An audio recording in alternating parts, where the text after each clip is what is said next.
IIT Roorkee की study है कि 75% देहरादून जो है वो एक हीट आइलैंड बन चुका है, यानी कि इतना कंक्रीट हमारे यहाँ फैल चुका है और कच्ची जगह, मिट्टी, हरियाली इतनी कम हो चुकी है कि आज हम हीट आइलैंड के प्रकोप को झेल रहे हैं। और एक स्टडी थी जिसने ये कहा कि देहरादून में ग्रीन कवर सिर्फ 1% बचा है लगभग, मेरे को मालूम नहीं कि याद नहीं पता था, बट ये स्टडी अभी बीच में पढ़ने में आई थी। तो आपका क्या कहना है कि जो 1% बची है हरियाली उस स्टडी के अकॉर्डिंग, इसके पीछे के कारण क्या है जी? और ये जो ग्लोबल वार्मिंग है उसमें उसका कंट्रीब्यूशन तो नहीं। Thank you for giving me this opportunity. नहीं तो मैं तो सोशल मीडिया पे ज्यादा एक्टिव रहती हूँ और उस पे चाहे कोई पढ़े या ना पढ़े तो जो भी मेरे जो भी पब्लिक पॉलिसी है या जो भी हमारे सिटीजन से रिलेटेड इश्यूज हैं और तो उस पे बात भी करती हूँ और जितना कुछ हो सके उतना कोशिश भी करती हूँ। ये कॉन्क्रेटाइजेशन तो बहुत ही हुआ है और जो हम लोग पुराने रहने वाले हैं, जैसे मैं 81 से रहती हूँ इस शहर में, तो 1% अगर आप MDDA के प्लान के हिसाब से देखें तो बची है। Otherwise we are very lucky कि we had this natural heritage of reserve forests which were planted by Britishers and तो जितने भी, क्योंकि मैं राजपुर एरिया में रहती हूँ तो मैं एरिया की टोपोग्राफी और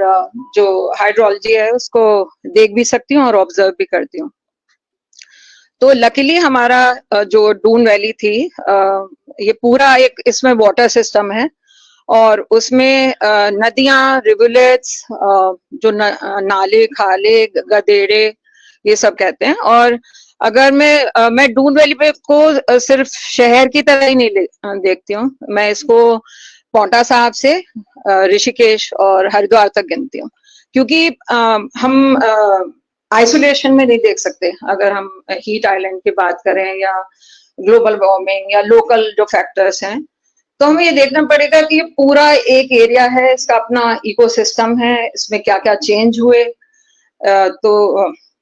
रवि चोपड़ा जी ने इतने सरल ढंग से हमें बताया, सब सिंप्लीफाई करे। उसमें मैं 2 पॉइंट और ऑब्जर्व करना, मतलब ऐड करना चाहूंगी कि क्यों यहाँ पर बढ़ा, क्यों ये हीट आइलैंड हमारा शहर या जितना भी कंक्रीट पार्ट है जो डेवलप एरिया है हम कह सकते हैं। तो इसमें जबकि ये ज्यादा पॉइंट अंडरस्कोर नहीं करा गया, ना हाईलाइट करा गया, बट जो शिवालिक को, क्योंकि देखिए ग्लोबल वार्मिंग अचानक एक साल में कैसे ये हुआ, धीमे धीमे गर्मी बढ़ रही थी कई सालों में, लेकिन ऐसा नहीं होता था। जैसे हमारे राजपुर एरिया में तो हमेशा 7, 7:30 के बाद ठंडी हवा चल जाती थी। तो ये इसी साल क्यों हुआ, क्योंकि पूरा शिवालिक का देखिए, अगर हम ज्योग्राफिकल मैप पे भी देखें तो वो इंसुलेट करते थे हमें पूरे, और उसमें इतना ज्यादा उसको स्लैश करा गया इस एक्सप्रेसवे में।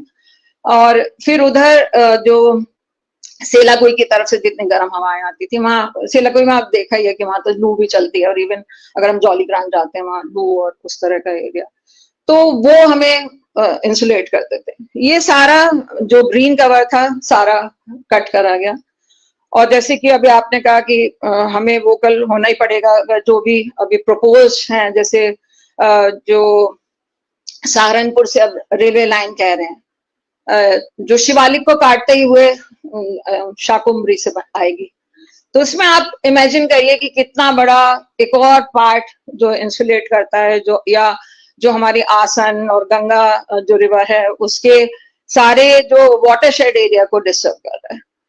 तो ये जब ये सब कटा और इसमें लैंड यूज साथ साथ चेंज होते गए, इतना इनडिस्क्रिमिनेट लैंड यूज और इतना फ्लेक्सिबल लैंड यूज मैंने कहीं नहीं देखा। इवन यूपी में हम लोग रहे हैं, उसमें भी काफी बदनाम है कि वहाँ अनप्लान्ड डेवलपमेंट होता है। बट जितना लैंड यूज चेंज यहाँ फ्लेक्सिबल या ओवरलुक करना, आप नदियों के कैचमेंट एरिया में, वाटरशेड एरिया में, और पहले तो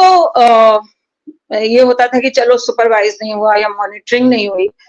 जब लैंड वाटरशेड एरिया डिस्टर्ब हो रहा था। बट अब तो गवर्नमेंट के अपने ही प्लान जो या जो प्रपोज प्लान है सारे वाटरशेड एरिया के थ्रू हैं। अब आपको मैं एक एग्जांपल देती हूँ, जैसे जो आसन बराज है वो Ramsar area, that is the only Ramsar site of Uttarakhand, और उसका सारा वाटरशेड एरिया हमारी जो आशा रोडी रिच है, इससे जो नदियां निकलती हैं सारी जो वैली के अंदर आती हैं, तो वो था यहाँ से आशा रोडी से शुरू होते हुए आसन तक और यमुना तक, पूरा यमुना का कैचमेंट एरिया। अब इसी में आपने Asharodi to Jhajra outer ring road propose कर दी, और कितना बड़ा वाटरशेड एरिया है उसका अंदाज आपको इससे लगेगा कि जो उसमें लिखा था कि 150 पुल छोटे बड़े उसमें बनेंगे। तो एट एवरी स्टेप वाटर आ रहा है, और वहां पर सिर्फ यही नहीं प्रपोज हुआ, जितना भी जो नई कॉलोनीज बनी हैं वो सारी वहीं पर आई हैं। अब आप देखेंगे कि सारा चंद्रबनी के बाद का एरिया उसमें आता है कि वाटर खड़ा हो गया, जैसे एक में लिखा था कि 65 घंटे बाद रेजिडेंट्स बाहर आ पाए अपने घर के। तो आप मार्शी एरिया में चले गए, आप वाटरशेड एरिया पे चले गए, तो उससे भी, क्योंकि देखिए मॉइस्चर, कूलनेस और जो भी है, तो टेम्परेचर बढ़ेगा ही ना जब आप वाटरशेड एरिया को एक एक करके उसको हर तरीके से डिस्ट्रॉय कर रहे हैं। और उसमें रेजिडेंट्स की क्वालिटी क्या रह जाती है? ठीक है, सिटी एक्सपेंड हो रहा है, रियल एस्टेट के प्राइस बढ़ रहे हैं, बट आप वाटर मतलब लाइफ क्वालिटी क्या है, आपकी कितनी सेफ्टी है? कोई भी शहर है उसकी सबसे ज्यादा जो और हमारी तो पहचान यही थी, आइडेंटिटी यही थी कि हरा भरा एक टेम्परेट टाइप की क्लाइमेट पूरे साल, तो वो सब आप डिस्ट्रॉय कर रहे हैं। तो ये जो इसको शिवालिक को जो काटा जा रहा है और भी प्रोजेक्ट्स उसी के थ्रू बनाए जा रहे हैं मेरे हिसाब से, और जो वाटरशेड एरिया को डिस्ट्रॉय करा जा रहा है, वो जो कंक्रीट एरिया है हमारा पूरा देहरादून का, और मसूरी से, like we have very brilliant photographer in Doon and Mussoorie, and they keep sharing the pictures, और तो उसमें हम देखते हैं कि पूरा एक वाइट जैसा दिखता है, ग्रीन की जगह वैली, और दूसरा इसमें जो हमारा फुटहिल एरिया था जो कि ग्रीन था, पहले के आप मास्टर प्लान देखेंगे जो पुराने, तो उसमें ये बड़ा लो डेंसिटी एरिया रखा गया था रेजिडेंट्स के लिए, because this was watershed and wild life थी हमारी। इसी में जो रिवर का सिस्टम है हमारा, गंगा यमुना का पूरा वाटर सिस्टम हमारी वैली में, तो उसको हम बर्बाद कर रहे हैं। तो ये पूरा ये जो लैंड यूज चेंज और पूरा ये एक हुआ, इसी ने पूरी दून वैली को कॉन्क्रीटाइज करा, और नेचुरली डिमांड होती है। देखिए ज्यादातर अभी वीरा जी भी बता रही थी कि अगर एडमिनिस्ट्रेशन से मिलते हैं तो उनका ये कि आप आंदोलन क्यों करने लगते हो, और वो कहते हैं कि नीड है, ये है, हम लोग कैसे करें, हम लोग ये रेजिडेंट्स आ रहे हैं। जैसे इसी कॉन्टेक्स्ट में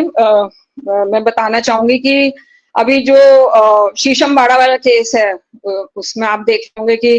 काफी एनजीटी से डायरेक्शंस आ रहे हैं। उन्होंने कहा है कि अब उन्होंने और भी उसके स्कोप को, जबकि आसन नदी की उसमें इशू था, बट उन्होंने कहा कि सारा जितना नदियां हैं उत्तराखंड की, आप सबका फ्लड प्लेन जोनिंग करिए। और वो हो रहा है, वो कह रहे हैं हम 1 महीने में कर दे रहे हैं, बट वी ऑल्सो नो कि वो कितना हो रहा है, और उसमें जब हम आएंगे कि हम क्या कर सकते हैं तो उस कॉन्टेक्स्ट में भी